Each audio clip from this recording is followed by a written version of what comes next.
Así es antipirético para la fiebre. Entonces vamos a empezar ya. Eh, Hoy vamos a hablar acerca de un poquito de la formación de cuerpos cetónicos. ¿Por qué es importante esto? Porque involucra un montón en la fisiopatología y en las explicaciones de mucho de la clínica con respecto a diabetes. Podemos manejar cómo se presenta nuestro paciente, qué pasa en nuestro paciente y todo. Entonces, vamos a empezar con la biosíntesis y la oxidación de los cuerpos cetónicos. ¿Ya? A partir de donde partíamos era recuerden que era de acetil-CoA. ¿Cuáles son los principales cuerpos cetónicos? Los tres principales. Acetoacetato, ahí me he comido una T, beta-hidroxibutirato y la acetona. Son los principales. Generalmente el primero que se forma es el acetoacetato. Y los dos siguientes, que es el beta-hidroxibutirato y la acetona. Entonces, a lo que vamos es que también los cuerpos cetónicos se van a producir en el hígado por inanición o por también en diabetes o en el ayuno, en inanición y en diabetes. Se va a producir principalmente cuerpos cetónicos. Entonces, no necesariamente una persona, un paciente debe ser diabético para producir cuerpos cetónicos. ¿Ya? Y como les dije, en toda la biosíntesis y oxidación, a la larga vamos a llegar a la acetona, que es el principal cuerpo cetónico. Bueno, el principal, al que llegamos. Y la acetona la vamos a poder eliminar por dos fuentes, por pulmones y por orina. Sí, por pulmones y por orina. ¿Por qué por pulmones? Porque generalmente el paciente se presenta con un aliento a chicle de frutas. Y ustedes ya lo relacionan con cuerpos cetónicos, formación de cuerpos cetónicos. ¿Y por qué orina? Porque en el examen se presenta con cetonuria, que es cuerpos cetónicos en orina. Ya vamos a hablar un poquito de eso igual. Entonces vamos a hablar de la biosíntesis eh, de los cuerpos cetónicos, que es bastante fácil, o sea, no lleva mucho. Quiero que ustedes vean el gráfico que les estoy presentando y me digan a qué les recuerda este paso metabólico. Acetil-CoA más acetil-CoA por una tiolasa, acetoacetil-CoA. Y de acetoacetil-CoA a HMG-CoA. Y por una HMG-CoA sintasa. ¿A qué les recuerda esto? Este paso metabólico. Estos tres pasos metabólicos. Perfecto, a la formación del mevalonato, ¿no es cierto? Después de esto, del HMG-CoA, utilizaríamos una HMG-CoA reductasa para irnos al mevalonato. Pero desde aquí empieza a cambiar. Y desde aquí formamos el HMG-CoA a través del HMG-CoA liasa. Ya inmediatamente formamos el primer cuerpo cetónico, acetoacetato. Entonces, como ustedes saben, no necesitan aprenderse otra vía metabólica, solo necesitan recordar bien la anterior y acordarse que a través de una HMG-CoA liasa ya formamos el primer acetoacetato. ¿Ya? Y del acetoacetato tenemos dos vías. Una vía que es espontánea, que simplemente va a variar en oxígeno, y otra vía que va a actuar, ¿se acuerdan? Con la presencia del NAD. El NAD venía y me quitaba los hidrógenos. Entonces, en esta reacción, ¿cuál creen que es el apellido de la enzima? Si hay la presencia de un NAD y me quita hidrógeno, ¿cuál es el apellido? ¿Cuál es el tipo de reacción más bien? ¿Cuál creen que es el tipo de reacción en esto? ¿Se acuerdan cuando le quitábamos hidrógeno? ¿Qué es quitar hidrógeno? Deshidrogenasa. Exactamente. Entonces, oxidar, perfecto también. ¿Se acuerdan que les dije que era lo mismo? Entonces aquí tenemos eso. Se forma directamente el beta-hidroxibutirato, el segundo cuerpo cetónico, a través de una beta-hidroxibutirato deshidrogenasa. ¿Ok? Entonces solamente cogemos el nombre del reactivo y vemos que hay un NAD por ahí. ¿Por qué? ¿Cuál es la diferencia entre este y este? Si ven este hidrógeno de acá y este hidrógeno de acá y acá solamente hay el oxígeno, se me fueron los dos hidrógenos que están aquí. Y listo, no pasa nada más. Y como les dije, la otra reacción es de espontánea. Y por ende solamente varían los oxígenos. Y tenemos lo mismo. Este el carbono y el oxígeno, y no varía mucho. Miren la estructura, no varía. Y tenemos la acetona. Y la acetona, ¿qué es lo que va a hacer? Degradarse, expulsarse por pulmones y por la orina. Entonces, eh, lo que les dije hace una diapositiva, el aliento de un paciente con formación de cuerpos cetónicos es olor a, escríbanlo en el grupo, es olor a chicle de frutas, ¿ok? Como que ustedes huelen y ya tienen un olor medio característico, ¿no es cierto? ¿Y cómo se llama el, el, la, el trastorno en teoría que hay cuerpos cetónicos en orina? ¿Cómo es conocido? Cetonuria, muy bien, chévere. ¿Ok? Entonces, continuamos. Esta es la biosíntesis. Como ustedes ven, no es nada difícil, simplemente lo primer paso del mevalonato y después se forma inmediatamente lo demás, ¿ya? Ahora vamos a irnos a la oxidación, ¿sí? Y en la oxidación, ¿qué va a pasar? ¿De dónde vamos a partir? Vamos a partir del beta hidroxibutirato, porque en teoría la acetona lo eliminamos. Entonces, el beta hidroxibutirato, la misma enzima y el mismo proceso, deshidrogenasa, pero en este caso, hidrogenar, ¿no es cierto? Entonces, y forma el acetoacetato, ¿sí? Del beta hidroxibutirato formamos el acetoacetato por una beta hidroxibutirato deshidrogenasa. Y tenemos acetoacetato. Pero ahorita viene la parte interesante de la oxidación. Va a venir un intermediario del ciclo de Krebs. Aquí se lo conoce como succinil-CoA. ¿Y cuál va a ser el objetivo del succinil-CoA? Simplemente me va a transferir CoA. ¿Ok? Transferencia de CoA. Entonces, si yo les digo que ocurre una transferencia de CoA, ¿cuál va a ser el apellido de la enzima? ¿O cuál va a ser el proceso? Recuerden que no hablo de ATP, entonces no puedo decir que es una sinasa. Solo digo una transferencia. Entonces, la enzima, el proceso va a ser una transferasa. Chévere. Muy bien, una transferasa. ¿Y qué transfiere? CoA, coenzima A, ¿no es cierto? Entonces, el apellido de la enzima va a ser coenzima A transferasa, ¿no es cierto? Ese va a ser el apellido de la enzima. Y ustedes se acuerdan, y de ahí verán, ¿se acuerdan qué intermediario del ciclo de Krebs les dije? El succinil-CoA. Y nosotros tenemos el acetoacetato. Entonces vamos a coger acetoacetato y vamos a coger succinil y vamos a coger el CoA y la transferasa. Y tenemos la enzima que queremos. Succinil-CoA, acetoacetato, coenzima A, transferasa. Es decir, solo unimos los nombres, vimos qué es lo que me transfiere y transferasa. Y automáticamente vamos a acetoacetil-CoA. Obviamente el succinil-CoA, si me va dejando la coenzima A, sale como succinato, ¿ya? Y formamos acetoacetil-CoA. Entonces, nunca se van a olvidar de esta enzima. ¿Por qué? Porque ustedes saben que transfiere coenzima A y además solo coge los nombres de los dos que se juntan y nada más. Y listo. Y de los compuestos son exactamente los mismos, ¿ya? ¿Y cuál es el siguiente paso? Díganme ustedes mismos. Ya tengo acetoacetil-CoA. ¿Cuál es el siguiente paso? Para llegar en teoría a lo que necesito, a lo que siempre voy y a lo que les digo. Y si pueden decir la enzima, porque en la biosíntesis ya encontramos, o sea, ya había la enzima. Es la misma enzima, el mismo paso. ¿Cómo vamos? Del acetoacetil-CoA, chévere, por una tiolasa. Perfecto, Luis. ¿A qué vamos? Acetoacetil-CoA por una tiolasa a formar ¿qué? Dos moléculas de acetil-CoA. Perfecto. Y eso es todo. Y se me oxidó el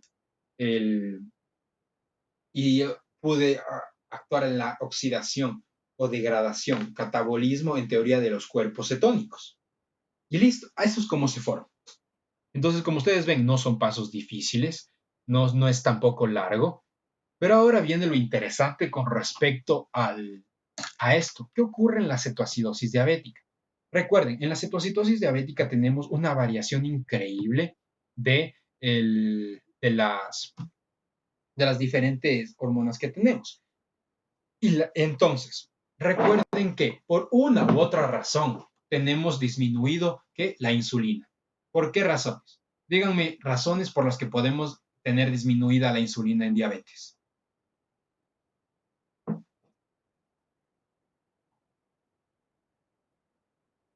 Ajá, en la oxidación es lo mismo, pero se salta lo de HMG-CoA y también tiene este paso de succinil-CoA, que en la biosíntesis no hay. Pero aquí es interesante porque es la única manera de donde podemos obtener coenzima A. ¿Ya? Y díganme, ¿cuáles pueden ser las razones por las que puedo tener menor cantidad de insulina? Perfecto, daño en las células beta pancreáticas, alteración o resistencia a la insulina. Muy bien, súper bien, chicos. Entonces, si nosotros tenemos, hablando de diabetes tipo 2, un daño, ya una insuficiencia, si ya produjo demasiada insulina y ya no puede compensar, entonces hay un fallo de las células beta pancreáticas y ya no pueden seguir produciendo, reduce la cantidad de insulina. Y por otro lado, la resistencia a la insulina, que también habíamos hablado de eso. Exacto, Lisette, deficiencia de la secreción de insulina por las células beta pancreáticas. Y por el lado de la diabetes mellitus tipo 2, de alguna u otra manera, mi cuerpo reconoce a las células beta pancreáticas como extrañas y las comienza a atacar en un trastorno autoinmune. ¿Ok? Entonces, de una u otra manera, tenemos deficiencia de insulina. Y en la deficiencia de insulina produce también el aumento de glucagón. ¿Ok? Recuerden, el aumento de glucagón. Este aumento de glucagón, ¿qué produce? Nosotros teníamos acumulado lípidos, teníamos acumulado nuestros ácidos grasos, nuestras células adiposas, teníamos todo esto acumulado. Entonces, el glucagón aumentado en conjunto con la disminución de insulina aumenta la lipólisis, favorece la lipólisis. Entonces, en nuestras células adiposas, lo que hace, ¿qué es? ¿Qué pasa? Que aumenta la lipólisis y por ende vamos a tener ácidos grasos libres. Estos ácidos grasos a través de un complejo albúmina sérica va a ser transportado al hígado, estos ácidos grasos. Y aquí vemos un poquito de la oxidación de ácidos grasos. Y en la oxidación de ácidos grasos actúa una enzima que es el lipoacil y convierte estos ácidos grasos en acetil-CoA. ¿Ok? Los convierte en acetil-CoA. Y a partir de donde nosotros tenemos acetil-CoA, ustedes ya saben toda la historia. Ya saben ahorita todo lo que vimos a partir de acetil-CoA, cuál es la transformación hacia los diferentes cuerpos cetónicos. Y esa es la razón por la que en un paciente diabético y en un paciente obeso tiene gran cantidad de cuerpos cetónicos. ¿Ok? Tiene gran cantidad de cuerpos cetónicos. Me preguntaban, y yo les decía, ¿no? En el anterior grupo igual, nosotros tenemos un típico paciente diabético, gordito, taquipneo, medio medio suda, está siempre como que cansado, otras veces activo, lo que ya habíamos visto, poliuria, polifagia, polidipsia, todo eso ya habíamos visto. ¿Cómo se presenta también? Tiene un aliento de frutas, tú le sientes ese aliento, si se hace un examen le sale cetonuria, pero no quiero decir que necesariamente el paciente gordito tenga esto, no, lo que voy y a lo que quiero decir es por todo este mecanismo fisiopatológico que les estoy indicando. Entonces, no necesariamente todas las alteraciones en la insulina y en el glucagón se da por diabetes. O sea, perdón, por, por daños como tal, sino se da por mecanismos autoinmunes, no necesariamente por la ingesta calórica excesiva, sino por daños autoinmunes, por gluconeogénesis excesiva. Entonces, todo esto debemos ir entendiendo, ¿ok? Para no confundirnos.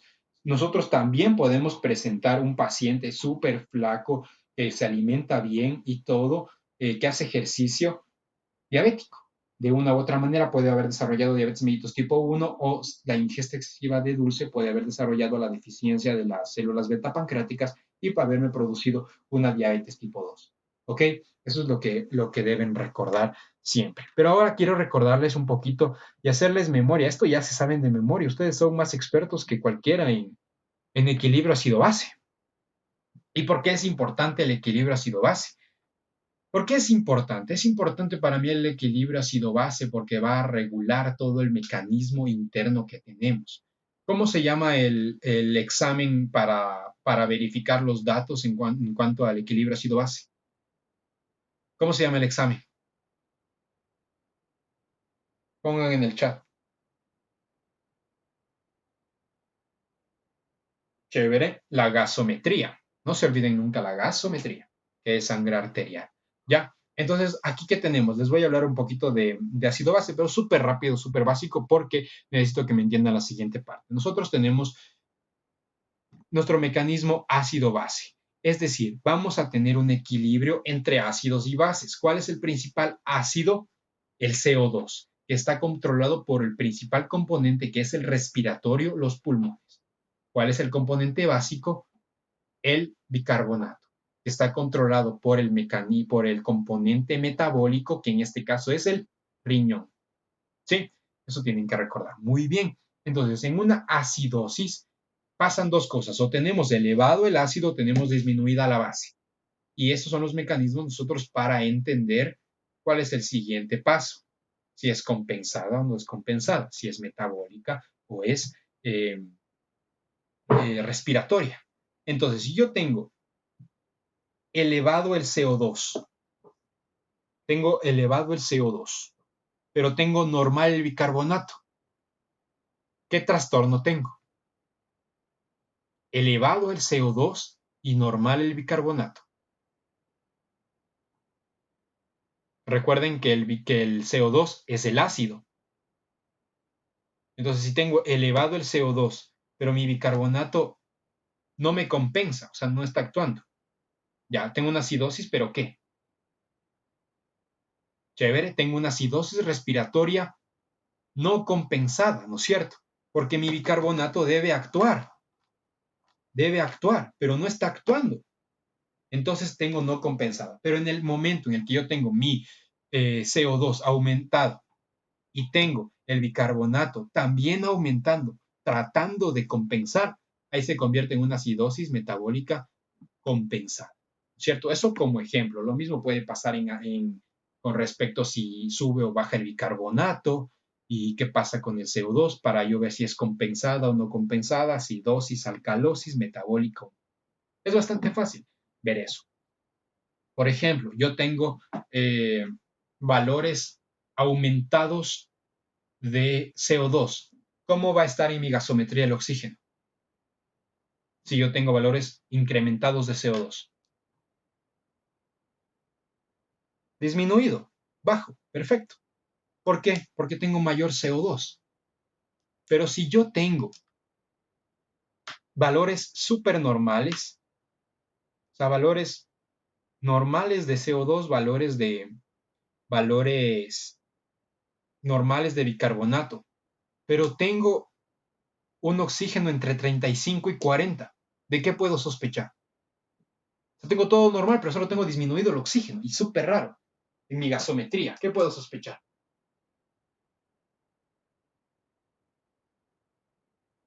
Puedo sospechar de un error, claro, por hipoxia, pero puedo sospechar también si tengo todos los valores normales. Porque si yo tengo hipoxia, o sea, falta de oxígeno, ok, pero todos mis valores, todos mis demás valores están normales. Todo eso es porque la cianosis y todo eso desencadenado por la hipoxia me produce disfunción orgánica y todo eso sí, puede ser, pero tengo disminuido el oxígeno. O sea que mis pulmones están vacíos porque mi CO2 está normal.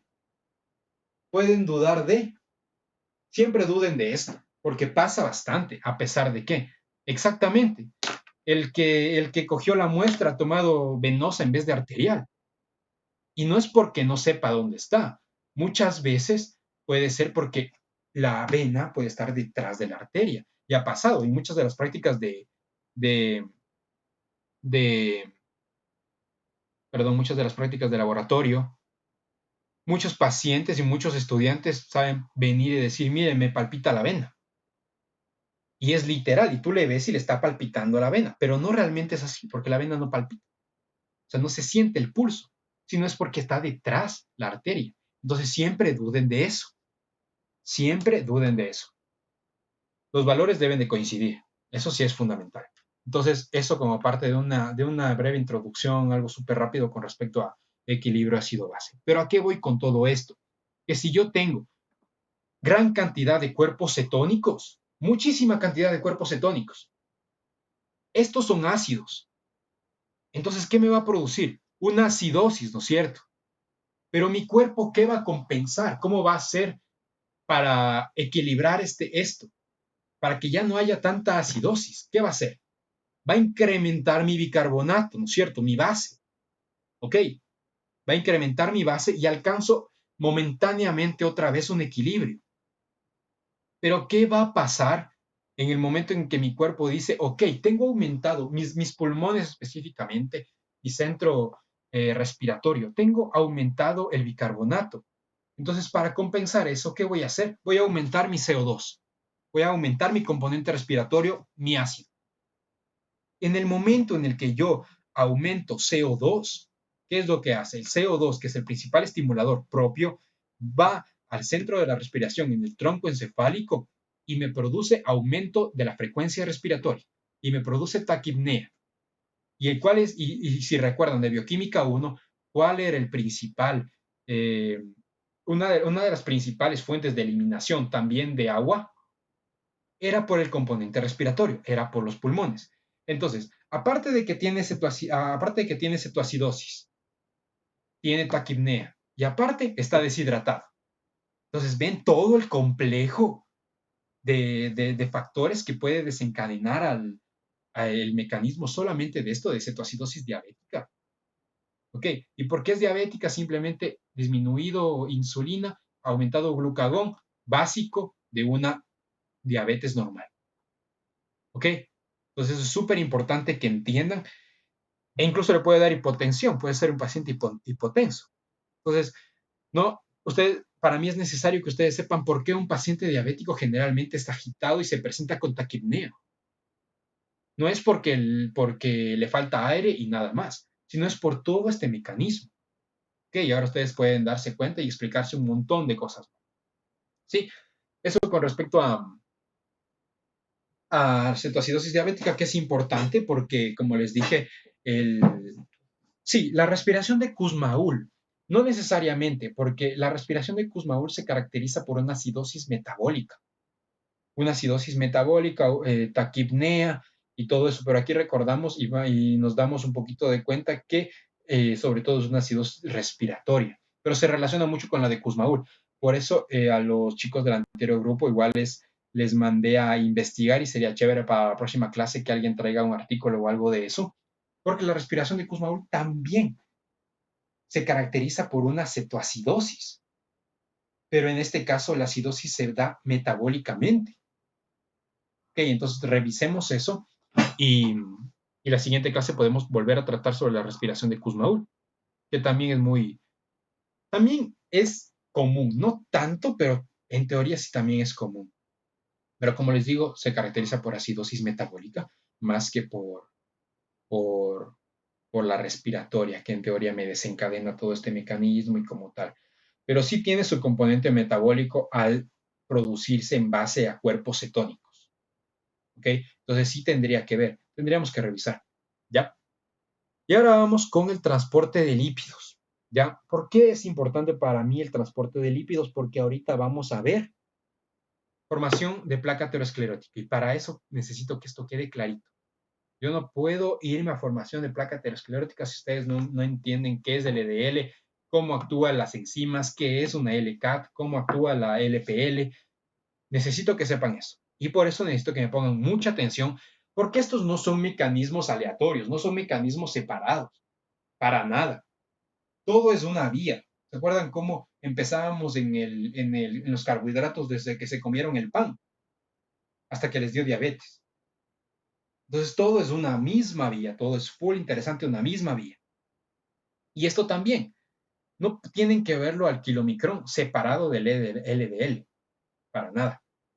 Tienen que verlo a la par, porque lo uno sin lo otro no se produce. ¿Qué son las lipoproteínas? ¿Y cómo se da el transporte de lípidos? Cuando nosotros ingerimos cualquier grasa, cualquier tipo de aceite, cualquier cosa, llega a nuestro intestino delgado y ustedes saben que comienza la absorción. Ok, en el intestino delgado, en los enterocitos particularmente, esto de colesterol, los triglicéridos, ésteres de colesterol, fosfolípidos, glucolípidos, van a comenzar a agruparse y se va a hacer una bombita. Es literal una bomba. Lo llaman una suerte de esfera, en la que en el interior, para protegerse, van a estar los lípidos, fundamentalmente colesterol, triglicéridos y todo eso. ¿Por qué? Porque va a tener que transportarse en un medio acuoso. Entonces debe